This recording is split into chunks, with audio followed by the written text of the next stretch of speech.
प्यारे अधिवक्ता साथियों, सभी को हमारा जय जय सीताराम। आज की बात हम लोग शुरू करें इसके पहले एक महत्वपूर्ण बिंदु पर आपसे थोड़ी देर कैरियर और पॉइंट से जो बातें आज होनी हैं उससे थोड़ा हट के एक महत्वपूर्ण बात पे आपसे संवाद स्थापित करना चाहेंगे।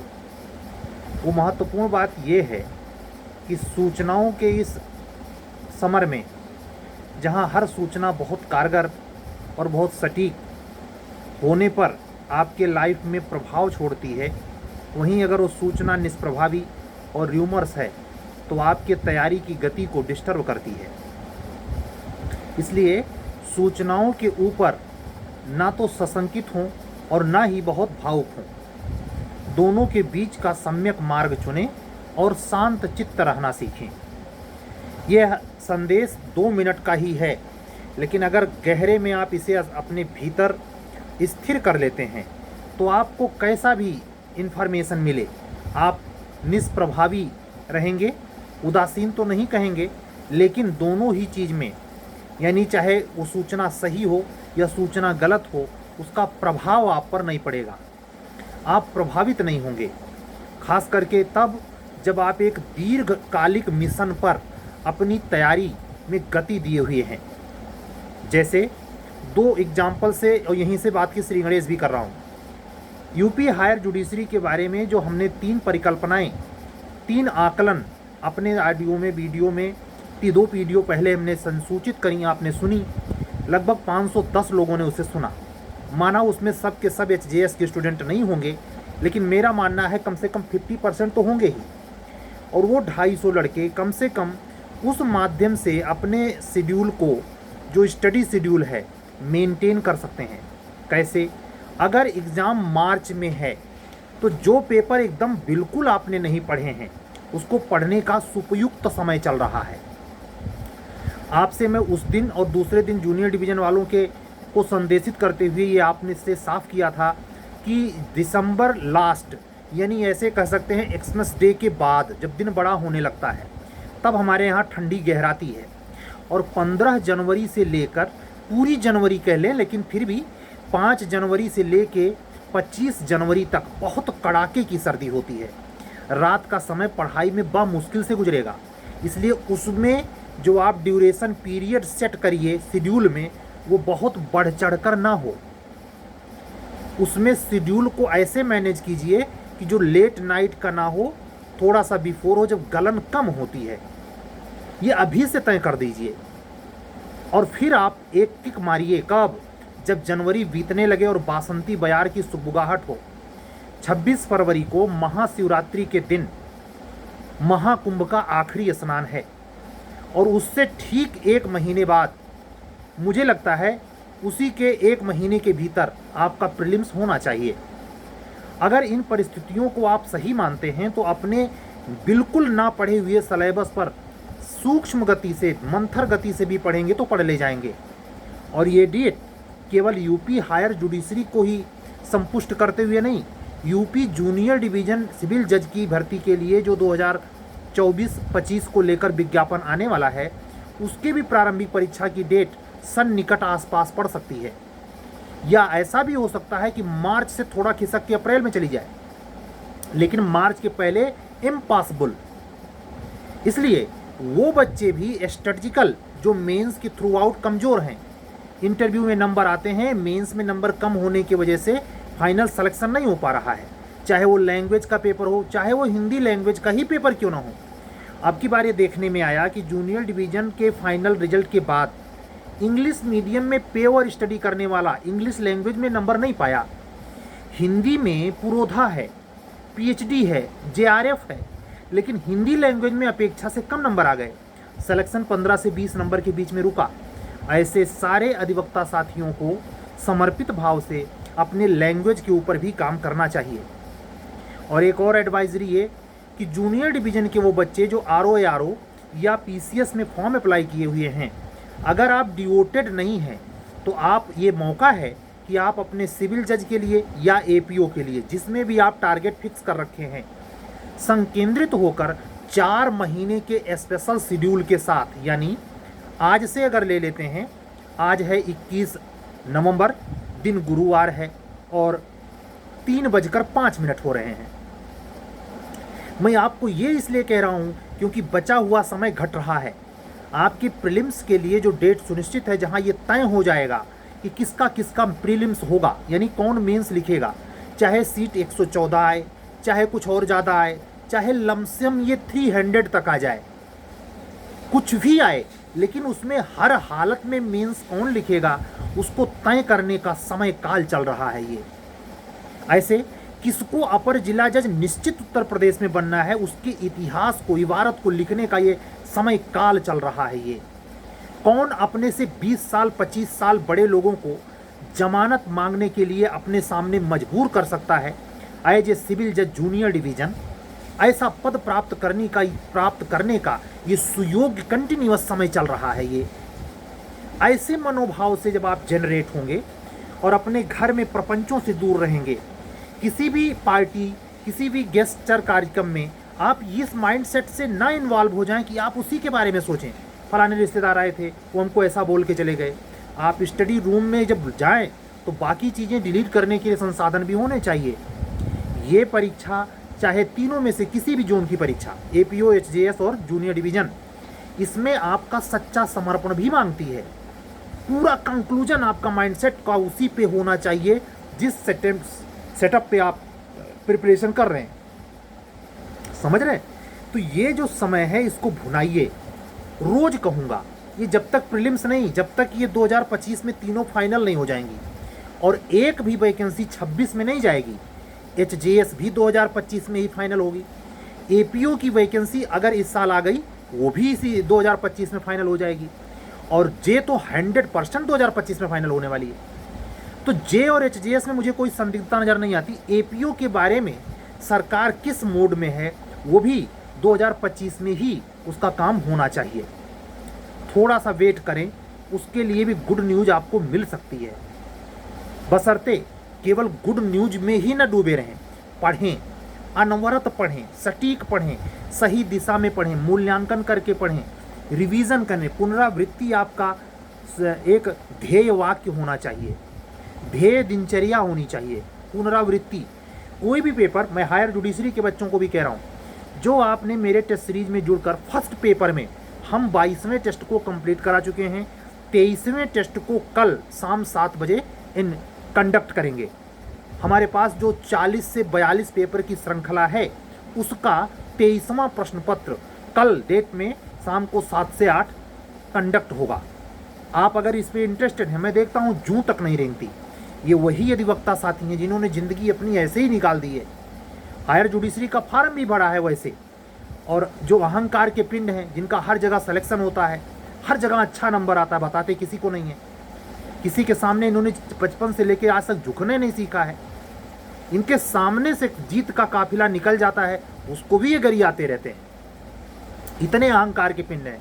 तो ऐसे लोगों को तो ये उपदेश है ही नहीं, और ये असल में उपदेश नहीं है, ये अपने कार्य अनुभव से पाया हुआ वह अम्लीय मृत है जो उसका अगर पान आप कर लें, सुन लें, हो सकता है मेरे लिए वो कारगर ना हो, लेकिन आपको वो नैया पार करवा दे। ऐसे तमाम अधिवक्ता साथी बंधु बहन हैं जो इस बात के लिए धन्यवाद ज्ञापित करते हैं यदा कदा जब भी उनका फ़ोन आता है। मैं व्यक्तिगत तौर पर उनसे कहना चाहूँगा, इसमें मेरी कोई सत्ता नहीं, मेरा कोई इसमें अंश मात्र सहयोग नहीं, ये सब भगवत कृपा है, बस इतना ही समझिए। उसी के कृपा से हम यहाँ बैठाए गए हैं। मेरा अपना उसमें नियोजन है ही नहीं, मैं हूँ ही नहीं। ये जोर दे के कहना चाहूँगा, बलपूर्वक कहना चाहूँगा, इसको आप समझें। अगर उस भाव को आप भावित होते हैं, आपको अनुकरणीय लगती है बातें, आप उससे प्रेरित होते हैं और आप चट से बैठ पड़ते हैं पढ़ने, ये बोलने की सार्थकता है। ऐसे कहूँ, ये बुलवाए जाने की परम पावन कृपा है।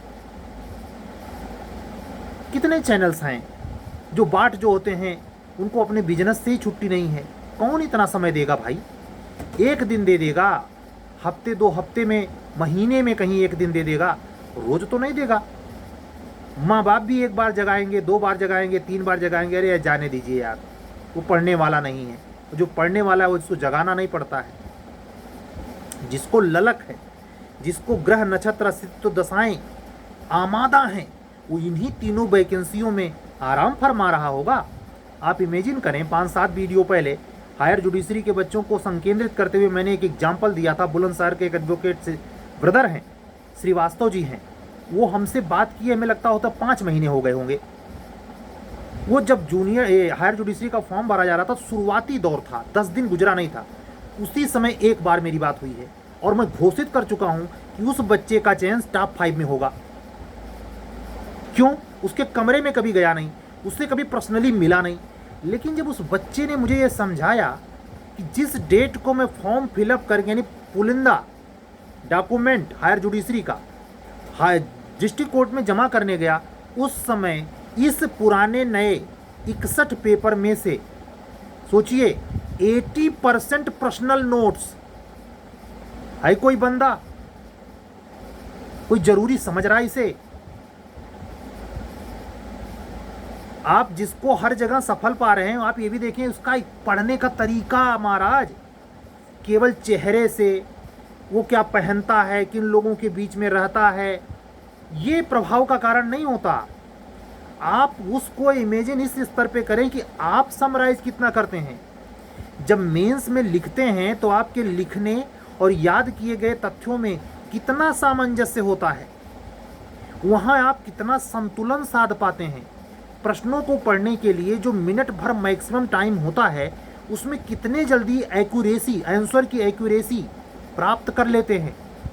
आप में कितना सार्वभौमिक सच ये छिपा हुआ है कि इंटरव्यू हॉल के समय जब अध्यक्ष या मेंबर आपसे सवाल पूछ रहे होते हैं तो आप सटीकता प्राप्त करते हैं। ये बगैर एक्सरसाइज के है, या दैवीय कृपा आप पर है, या आपने अभ्यास किया है। अगर आपके ऊपर दैवीय कृपा नहीं है या दैवीय कृपा का आभास नहीं करते तो भी, और अगर करते हैं तो भी, अभ्यास अनिवार्य हिस्सा है। वो यूं ही नहीं कहा है लोगों ने, महान लोगों ने कहा है, करत करत अभ्यास ते जड़ी मत होत सुजान। जिसकी बुद्धि जड़ समान है, मूर्ख है, उसमें सज्जनता पनप जाती है अभ्यास से। भगवान अर्जुन को कहते हैं, पार्थ ये मन यूं ही वश में नहीं होता, अभ्यास से वश में आता है। और बगैर मन के नियंत्रण के, चाहे जैसे नियंत्रित हो, आप सफलता प्राप्त नहीं कर सकते। मेरे व्यक्तिगत तौर पर तमाम प्रारब्ध जनित कारण हैं, मैं सब पे विवरण नहीं देता, लेकिन बहुत सारे कारणों में से एक कारण है ये अपने ऊर्जा को संकेंद्रित नहीं कर पाना। जहां कहीं फल मिलने वाला हो, वो जैसे फल मिल जाए उसकी प्रतीक्षा करते करते उब जाना और दूसरा प्रयास शुरू कर देना। पहले को बगैर हासिल किए दूसरे की तरफ भागना। एक ही चीज के पढ़ते समय 77 विचारों का आना जाना। ऐसा कहीं आपके साथ तो नहीं होता? अगर होता है तो यकीन माने हमारी तरह 18 साल गुजारेंगे। ये जो बच्चे पोथन्ना नहीं जानते, इनको रिसर्चिकल माइंड नहीं है, ये जेआरएफ की परीक्षा भी शायद एग्जाम में क्रॉस नहीं कर पाएंगे, लेकिन syllabus UP judiciary, higher judiciary और एपीओ का क्या मांगता है, उसकी सटीकता इन्हें हासिल है। इसीलिए सॉलिड लिखकर वहां चेहरा थोड़े लिख रखा गया है मेंस के एग्जाम में भाई। प्रीलिम्स का तो कोई सवाल नहीं होता, यस नो होने वाला है, वहां तो तनिक भी गुंजाइश नहीं है। लेकिन मेंस स्तर पर अगर भ्रष्टाचार नहीं हुआ है तो फर्क दिखता है।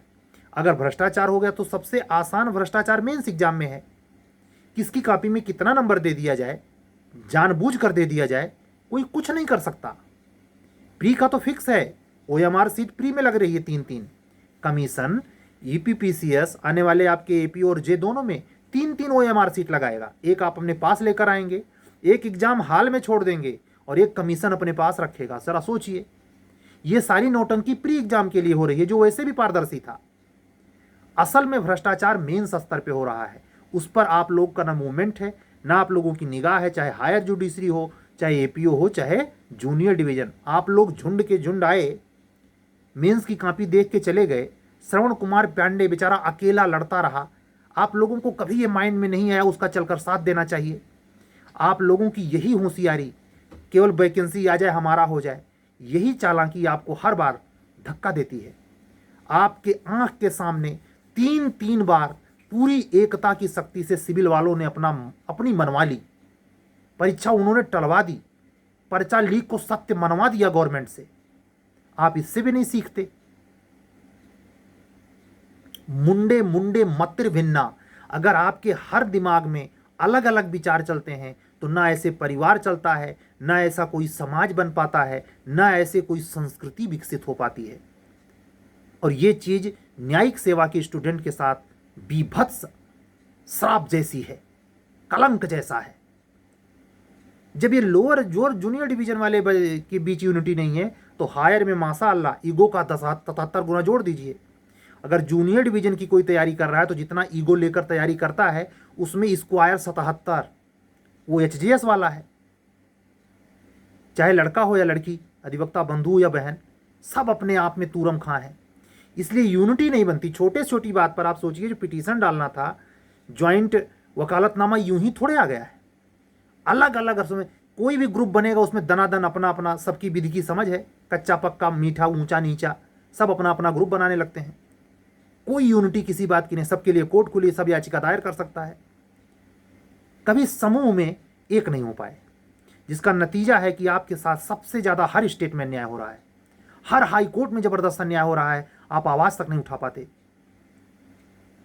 इस पर विचार करने की जरूरत है, और जब तक आप विचार करेंगे ये वैकेंसी तीनों निकल जाएगी। इसलिए जो समय मिला है उसमें अपने ईगो को साइड में रखकर इस बार ईगो रहित होकर तैयारी कीजिए, और अपने चीज़ों को, अपने अधिकार के प्रति, अपने कर्तव्य के प्रति आने से ये मत सोचिए कि हमेशा बड़ा ही सिखाता है, छोटे सिखाते हैं। सिविल के बच्चों ने यूनिटी दिखाई है, सिखाई है कैसे मूवमेंट खड़ा किया जाता है और कैसे मूवमेंट से सरकार को और कमीशन को झुकाया जा सकता है। ये जो हिंदी आप 100 नंबर का पाए हैं, वो 100 नंबर की हिंदी ऐसे नहीं दे दिया है कमीशन ने, ऐसे ही नहीं दे दिया स्टेट गवर्नमेंट ने, खून से लेटर लिखा है बच्चों ने, मैं जानता हूं। उसमें से एक भी बच्चे शायद उसका लाभ ना पाए हों, वो ओवरेज हो गए। जिनको मिला है उनको नशा है, उनको समझ में नहीं आता, दूसरे तुर रहा है। आप जानते हैं, आप जब सिविल जज जूनियर डिवीजन की कुर्सी पर बैठेंगे, बेल ऑर्डर या कोई कन्विक्शन आप देंगे, साल भर की भी सजा सुनाएंगे, आपको फीलिंग समझ में आएगी। या चलती हुई कोर्ट में कचहरी आना जाना होता तो होगा ही। आप देखिए, जो नए स्टेप के बच्चे 2022 ही बैच के गए हैं, कितनी एज है उनकी, 90% सिलेक्शन, 90% सिलेक्शन अंडर 30 वालों का होता है। और उनके सामने कौन बहस कर रहा होता है? 75 साल का, 60 साल का, 65 साल का, मतलब 45 साल का तो नॉर्मली वकील होगा। यह आप में चौंकाता नहीं? ये पावर नहीं दिखाता? हुजूर हुजूर करते हैं। इतने बड़े महत्वपूर्ण पद को पाने के लिए आप वहां भी एज ए जज, एज ए अपर जिला जज तब विनम्र हो पाएंगे, तब सुशील हो पाएंगे, तब क्लाइंट पर या तब निर्णय में आप संवेदना को उद्घृत कर पाएंगे, जब आप जमीनी स्तर पर जब स्टडी कर रहे हों, विनम्र हों, ईगो से लैस ना हो। भाई, अहंकार नष्ट कर देता है। अहंकार श्री हरि नारायण विष्णु का आहार है। किसी भी ऐसे व्यक्ति को बताएं जिसमें रामा अवतार में, कृष्णा अवतार में, 10 अवतार में जिसका वध किया, जिसको खत्म किया भगवान ने अपने 10 अवतार में, उसमें से एक भी ऐसा व्यक्ति बताइए, ऐसे व्यक्ति का या ऐसे राक्षस का, दैत्य का वध किया हो जिसमें अहंकार ना रहा हो, और फिर भी वध कर दिया। सारे क्यों मारे गए? अहंकार, यानी अहंकार दैत्य का रूप है। अगर आपको किसी के आगे छोटा है, बड़ा है, लेकिन अच्छी चीज देता है, आपको लेने में अगर अहंकार आने आ रहा है, आप सफल नहीं हो सकते महाराज, कुछ भी कर लीजिए। मेरे देखे एक ही चीज समझ में आया, चाहे लड़का हो या लड़की, अधिवक्ता बंधु या बहन, असफलता का मूल कारण उसका खुद का अहंकार, और कुछ नहीं। बाकी बातें बहुत पीछे हैं, अर्थहीन जैसी हैं, जिसको आप विशिष्टता का दर्जा दिए हुए हैं। नई एज की लड़कियों में रे बाबा, तैया रे तैया, मतलब इस उम्र में इतना घसने के बाद जो अनुभव में दौर से गुजरा, अपनी गलतियां खुद खोजा, उससे भी 10 गुना ज्यादा। किसने उम्र की लड़की में, अधिवक्ता बहन में, 22 साल की, पूरा बुलेट गोली है, जहां जाए दग जाए महाराज, दाग दे। उसकी पूरी तूफान दुनिया है, वो जहां चलती है तूफान है अपने आप में।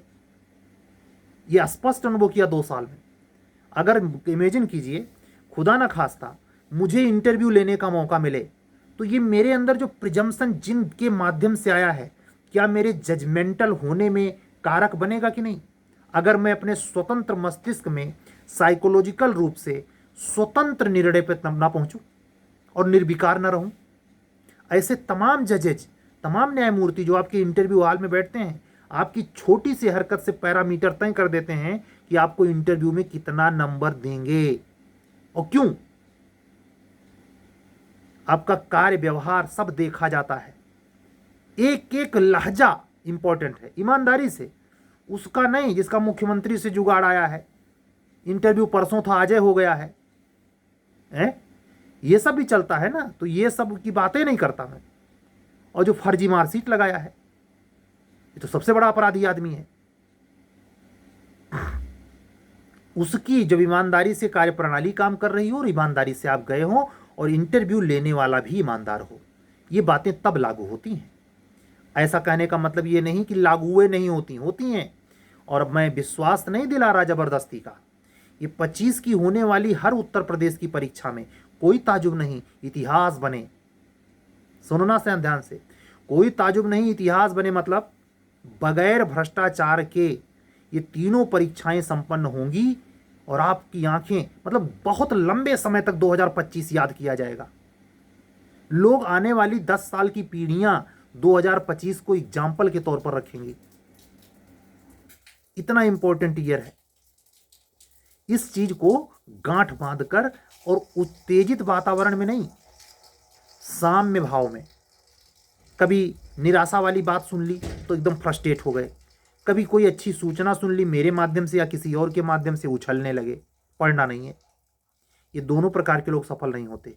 मेरे में कहते हैं बैड हैबिट, कि अगर हल्का सा डिप्रेशन हुआ तो खत्म, सब कुछ नहीं होगा। और अगर छोटी सी चीज अच्छी हो गई तो छतें तोड़ देंगे। ये नहीं, ऐसे लोग ज्यादा दूर के खिलाड़ी नहीं होते। उसका भी आप पर प्रभाव नहीं पड़ना चाहिए, इसका भी आप पर प्रभाव नहीं पड़ना चाहिए।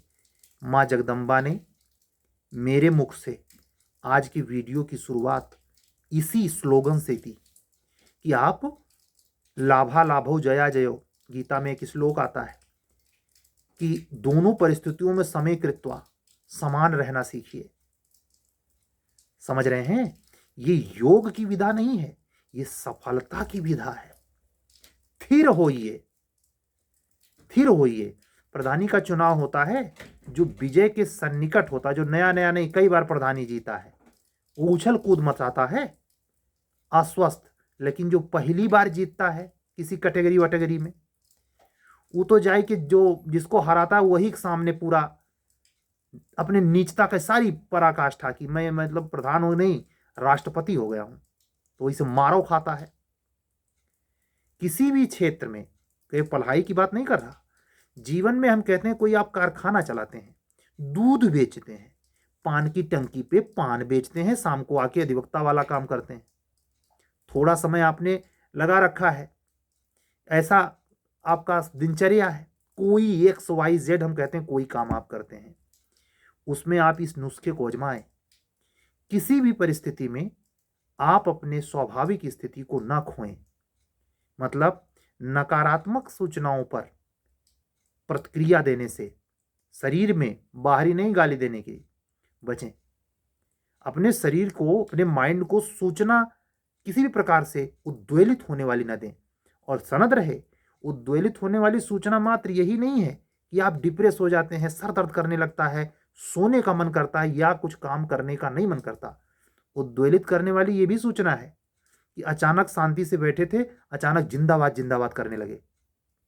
शरीर दोनों में डिस्टर्ब होती है। मन मस्तिष्क का खेल समझिए। अर्जुन की तरह निशाना मछली की आंख में तब लगेगा जब आप इसको दोनों अवगुण मानिए, इससे दूरी बनाएंगे। दोनों को होते हुए देखिए, टारगेट विस्मृत ना हो। हाँ, कोई अच्छी सूचना, ठीक है। गंभीर्य, ये गंभीर्यपना आपको निश्चित पद दिला देगा। शुक्र गुजर जाए, बृहस्पति गुजर जाए, सूर्य को फर्क पड़ता है क्या? आज एक बड़ी रोचक बात याद आ गई, मैं कहूंगा आपसे। आपने ये सुना होगा कि सारे ग्रह नक्षत्र या ग्रहों के भी उपग्रह, चंद्रमा भी, पृथ्वी भी, किसका चक्कर लगा रहे भाई? बताइए। सूर्य का ही तो लगा रहे हैं। कहते हैं जिसका सूर्य कमजोर होता है उसको सरकारी पद नहीं मिलता, नहीं मिलेगा। सूर्य ही किंग है। लेकिन कभी आपने सोचा सूर्य भी किसका सिजदा करता है? कभी जानने की कोशिश की कि सूर्य, ये जो पूरे ब्रह्मांड का राजा, वो भी किसके आगे सैल्यूट करता है, पूरा झुकता है, घूमता है, उसको, उसके चक्कर वो लगा रहा है। कौन है? ध्रुव तारा। और ध्रुव की कहानी जानते हैं? सांस रोक दिए थे ब्रह्मांड की। ब्रह्मांड की सांस उल्टी चलने लगी थी, लगा पूरी सृष्टि में सारे जीव मारे जाएंगे। तब नारायण प्रकट हुए। कितनी वर्ष की उम्र में? 9 साल की एज में। नहीं, इधर सूचना आ गई पीसीएस की वैकेंसी अब 2-3 जन का मारपीट के लिए, और उधर सूचना आ गई नहीं, सूचना गलत थी, बेहोश हो जाए। ये क्या है? तुम ध्रुव तो खानदान का कतई नहीं हो। इतना जिसमें स्थिरता हो वो सूर्य का परिक्रमा लगवा देता है। स्थिरता में इतनी ताकत है, मतलब आप पर न सही का प्रभाव न गलत का प्रभाव, प्रभावित न हो। आज के पूरे वीडियो का सार, किसी भी चीज से प्रभावित न हो। ये कब आएगा? जब आप में योग विकसित होगा। योग कैसे विकसित होगा? अभ्यास से। अचानक प्रकट नहीं होगा, पूजा नहीं की जाती इसके लिए। प्रतिदिन एक ही जगह पर स्थिर होने का प्रयास किया जाता है, धीरे धीरे आता है। एक दिन में नहीं ध्रुव ने रोक दिया था। नारायण कई दफे कह चुके थे, नारद, एक लड़का है वही रास्तवा में आपकी पूजा करता है। नारायण भगवान ध्यान नहीं दे रहे थे। वो हजारों साल खड़ा रहा, और जब सांस रुकी और इंद्र का आसन हिलने लगा तो घबराए, और सबसे पहले सूचना इंद्र लेके पहुंचे, हे प्रभु रोकिए, ये भाटा भर का लड़का है, पूरा तबाह कर देगा पूरी दुनिया। वो है ध्रुव, वही है ध्रुव तारा। हमारी घटनाएं, कहानियां, पौराणिक आख्यान सकल ब्रह्मांड में परम शाश्वत प्रमाण के तौर पर सतत चिरकाल से मौजूद हैं और अनंत काल तक मौजूद रहेंगे। ऐसा कोई धर्म में शास्त्र वास्त्र है? क्या पढ़ते हैं? ये सब जजमेंट में कोड करना चाहिए। उठाइए गार्गी संहिता, लिखिए जजमेंट। किसमें? दीवानी का मुकदमा दायर करिए उसमें भी, और क्रिमिनल में हो तो उसमें भी हाई कोर्ट पढ़े। कुवत पैदा कीजिए। आप जूनियर डिवीजन में थे, क्या हुआ? जजमेंट आपका बेमिसाल होना चाहिए। कहीं सुप्रीम कोर्ट का जजमेंट पढ़ा जाए? कहाँ है भाई? हैं? रिकॉर्ड कोर्ट है इसीलिए? नो, आप में कला आनी चाहिए। कला कैसे आती है? समत्व योग युच्यते, समत्वम योग युच्यते। सम रहना सीखिए। मतलब उधर कोई नोटिस निकली नहीं, हमारे पास फोन, ये सबसे चलायमान चित्त है, नाम नहीं लूंगा। मतलब उधर कुछ हुआ नहीं कि सर जी ऐसे हो ही गया, अब क्या करें सर जी, कपार फोड़ दें। फिर रहिए भाई। आपने कभी ध्यान दिया? एक और एग्जांपल से थोड़ी बात करूंगा, अभी 2 मिनट समय है आधे घंटे होने में। दही का जमना जिसमें घी समाया हुआ है, बहुत मजेदार लगता है ना। घी का लड्डू दाल में पड़ जाए, रोटी में लग जाए, क्या जायका है गुरु। कभी सोचा वो जो गाय गोबर देती है, जो भैंस गोबर देती है, उसको हटाने के बाद वो हिस्सा है दूध का, उसको वर्ज्य पदार्थ में या घृणा की वस्तु मत समझना। अगर ऐसे टाइप के आदमी है तो परम स्वार्थी आदमी है, बेवकूफ टाइप के। उसमें से वो चारे के बाद कनेक्ट होकर पशु के थन में आता है, उसको दुहा जाता है, निकाला जाता है, उसको बड़े सावधानी के साथ, सफाई के साथ औटाया जाता है, गरमाया जाता है।